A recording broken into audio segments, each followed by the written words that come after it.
কি শালা চাকরি কথা লইছি, এনজিওর চাকরি আর ভালো লাগে না। শালার এই বাবলুরে খুঁজতে খুঁজতেই তো আমি হয়রান হয়ে গেল। বাবলু সাহেব, আপনার এই বাড়ি গেছি, বাড়ি পাই না। আপনি এই জায়গায় বসে রয়েছেন, আমার দেখে পলাইছেন বাড়ি দিয়া। তো এই ধরনের কাজকর্ম কেন করেন ভাই? টাকা আনছেন, টাকা দিছি ভালো মতন, সপ্তাহে কিস্তি দেবেন, কিন্তু আপনার তো এই মাসে একটা কিস্তিও দেন নাই। এখন কি করবেন বলেন?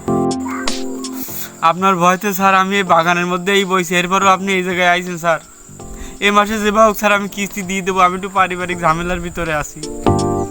ভাই আপনার কথা তো অনেক শুনছি আর অনেক ধৈর্য ধরছি। বাবলু ভাই, আপনার আজকে টাকা পরিশোধ করতেই হবে ভাই। আপনি আমার এই কয়েক মাস ধরে ঘুরাইতেছেন, আপনি কিস্তি দেন না। আমার একটা শেষ অনুরোধ রাখেন স্যার, এই মাসের আর কয়টা দিন আছে, এই মাসের 45 তারিখের ভিতরে আমি বাবলু কথা দিলাম আপনার কিস্তি আমি দিয়ে দেবো। বহুত উল্টা পাল্টা কথাবার্তা কইছেন আর আমারে বুঝাইছেন। ওই মা 45 দিনে কোনো মাস হয় নাকি ভাই? আপনি কোথায় পাইছেন 45 দিনে? 45 তারিখ পাইছেন, 45 তারিখ টাকা দেবেন। বিদিক সিদিক কথাবার্তা কান উল্টা পাল্টা দে ভাই, আপনি টাকা দিতে পাইছি। আপনি মারেন কাটেন যা করেন করেন, কিন্তু আমি ওই 45 তারিখের আগে আমি টাকা দেওয়ার মতন কোনো লাইন পাইনি।